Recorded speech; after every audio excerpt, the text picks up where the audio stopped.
The Lord be with you. and with your spirit. A reading from the Holy Gospel according to John. Glory to you, O Lord. Some in the crowd who heard these words of Jesus said, "This is truly the prophet." Others said, "This is the Christ." But others said, "The Christ will not come from Galilee, will he? Does not Scripture say that the Christ will be of David's family and come from Bethlehem, the village where David lived?" So a division occurred in the crowd because of him. Some of them even wanted to arrest him, but no one laid hands on him. So the guards went to the chief priests and Pharisees, who asked them, "Why did you not bring him?" The guards answered, "Never before has anyone spoken like this man." So the Pharisees answered them, "Have you also been deceived? Have any of the authorities or the Pharisees believed in him?" But this crowd which does not know the law is accursed. Nicodemus, one of their members who had come to him earlier, said to them, "Does our law condemn a man before it first hears him and finds out what he is doing?" They answered and said to him, "You are not far from Galilee also, are you? Look and see that no prophet arises from Galilee." Then each went to his own house. The Gospel of the Lord. Praise to you, Lord Jesus Christ. My dear friends, sisters and brothers, good morning. Pakibati po sa inyong katabi ng magandang umaga. Magandang umaga po sa inyong lahat. It is good to be here today celebrating this Holy Mass with you. It is such an honor seeing you today. Napakaganda po ng umagang ito na pinupuri natin ang Panginoon. God is so good. And so my dear friends, sisters and brothers, as I begin this homily, let me start with a question. How well do you know our Lord Jesus Christ? Gaano mo kakilala si Kristo? Isa ba siyang Diyos sa buhay mo o isa siyang ordinaryong tao?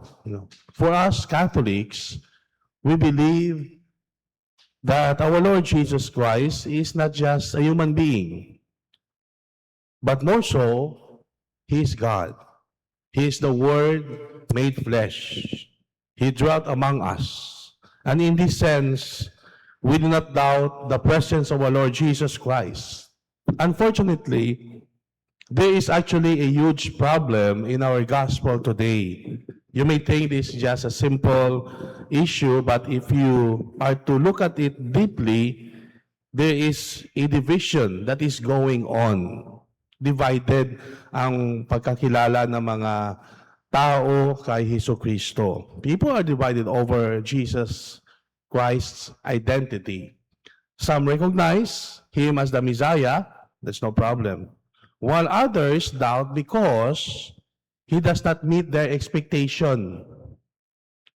In fact, both of our readings, the first reading and the Gospel, talk about doubt.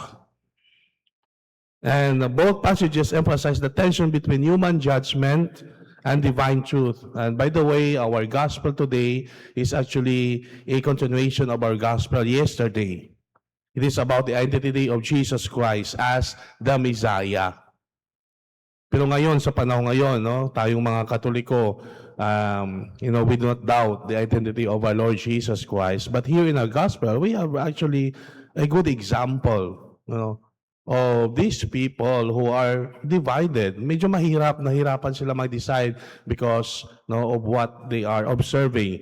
So what are these reasons? Number one, what are the reasons why they doubted the identity of our Lord Jesus Christ? So sa gospel na ito, Gospel of John chapter 7, number one reason is geographical origin. Jesus was born in Bethlehem, fulfilling the prophecy.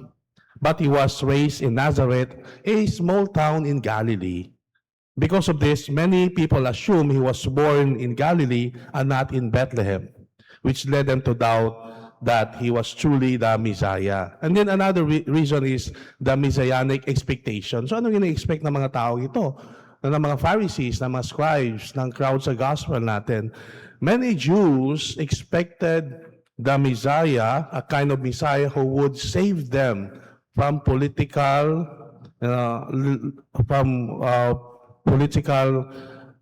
oppression.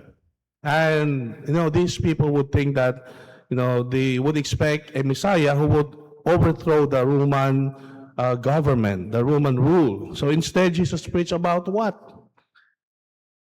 He did not talk about rebellion. He did not talk about weapons. He instead talked about humility. He talked about forgiveness. He talked about spiritual renewal, which confused those who wanted worldly power.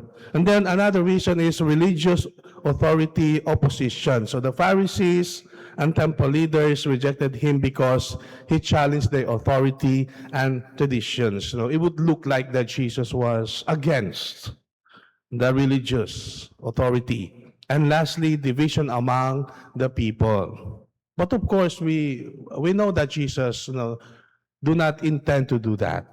He does not come, in our midst to confuse us, but rather to make clear that He is sent by God. He's the message. He's the Word of God. He's the good news for us.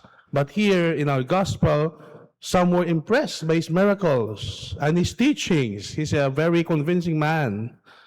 And others were scandalized by His background and teaching. So this division reflects the tension between human reasoning and divine revelation.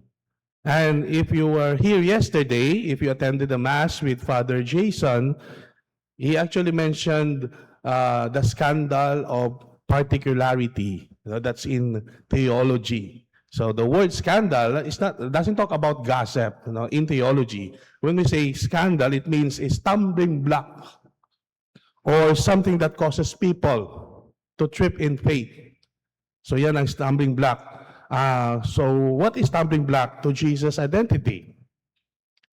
It is because of His origin, such as human body, His hometown, kung saan siya nanggaling, and His ordinary life.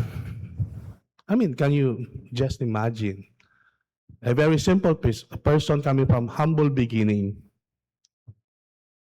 and then you would think that this is the Messiah.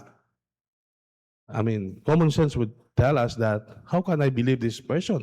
He doesn't even buy, yung mga pangailangan niya sa buhay. Hindi niya siguro pag nakita natin si Kristo, yung simpleng damit niya, hindi naman siguro natin ma-recognize siya as, the future Messiah because of what He looks like. So yan ang titingnan ng mga tao. Rather, people think that God should remain distant and exalted in heaven. Yan ang understanding ng mga tao. People could not reconcile their image of a far-off, powerful Messiah with the reality of Jesus living among them or living in their midst. So many expected for a Messiah to be distant, to be majestic, far above human life. Hindi nila matanggap ang ideya na si Jesus ay anak lang ng isang karpentero. Pero sa kanila nakakagulat at nakakainsulto ang maniwala na si Jesus ang matagal na nilang hinihintay na Mesiyas. Hence, the scandal of particularity refers to the difficulty people have in accepting that the infinite, transcendent God chose to reveal Himself in one specific person. And that is none other than Jesus Christ. Kaya ang scandal of particularity ay tumutukoy sa hirap ng mga tao na tanggapin na ang walang hanggan at napakataas na Diyos ay piniling ipahayag ang kanyang sarili sa iisang tao, kay Hesus Kristo. And so, my dear friends, how do we connect this to our lives? Kahit ngayon, nahuhulog tayo sa ganitong mentality. Madalas nating inaasahan na ang Diyos ay kikilos lamang sa mga dakila, sa mga kamangamanghang pangyayari sa buhay.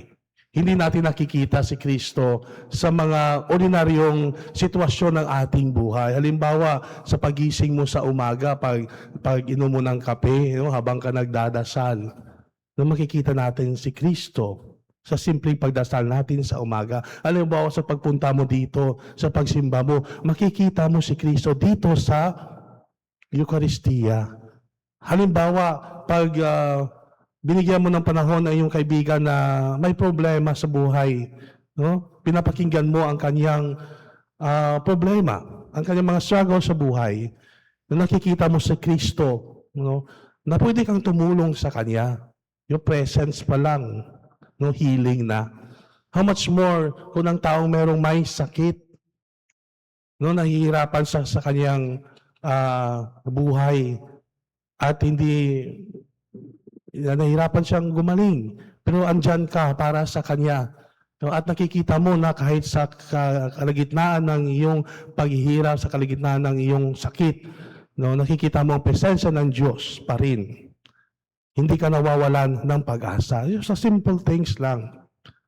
Hindi yung mga malalaking himala, ngunit sa mga ordinaryong sitwasyon ng ating buhay. So kapag tumulong ka sa mahirap, kapag nag-aabot ka ng pagkain sa nagugutom, lalong-lalo na ngayon sa panahon ng Advento, yan, makikita natin ang presensya ng Diyos, matatagpuan natin ang presensya ng Diyos na narito pala si Kristo, no, sa tabi natin, sa harap natin. Hindi lang natin namamalayan kasi iba yung tinitingnan natin. Kaya mga kapatid, I believe this is another point of reflection for us in this season of Lent. We can add this one. How well do we know our Lord Jesus Christ? And the challenge is to open our eyes. Saan nga ba si Kristo? No, huwag nyo nang hanapin doon sa malayo.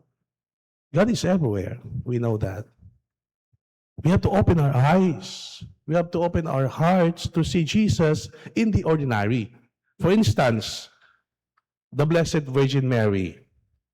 In her humility, she teaches us through, halimbawa, today is Saturday, the devotion to the Blessed Virgin Mary. She invites us to meditate, to pray, and to recognize God's closeness in simple things. For instance, our patroness, Saint Maria Gorete, she shows us that holiness is not found in grand gestures, but in purity and courage of everyday faithfulness to God, even in the midst of pain, even in the midst of suffering, even in the midst of death.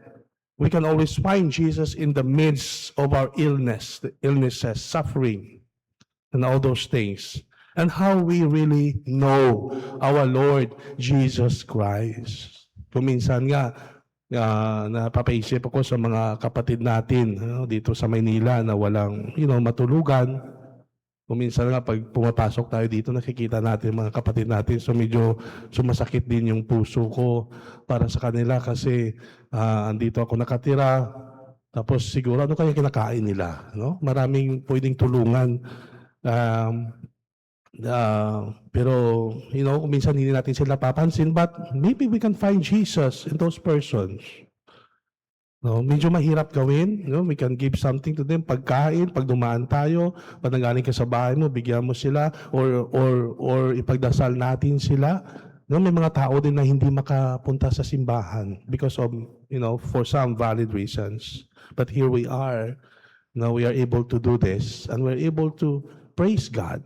But also we have to think of our sisters and brothers who are in need of our help or who are in need of the presence of Jesus. So how well do we know our Lord Jesus Christ? It is not just about intellectual agreement or cultural tradition, but rather it is about our personal encounter of our Lord Jesus Christ. Na kung minsan naglalakad ka lang dyan, and then you will be able to reflect on something.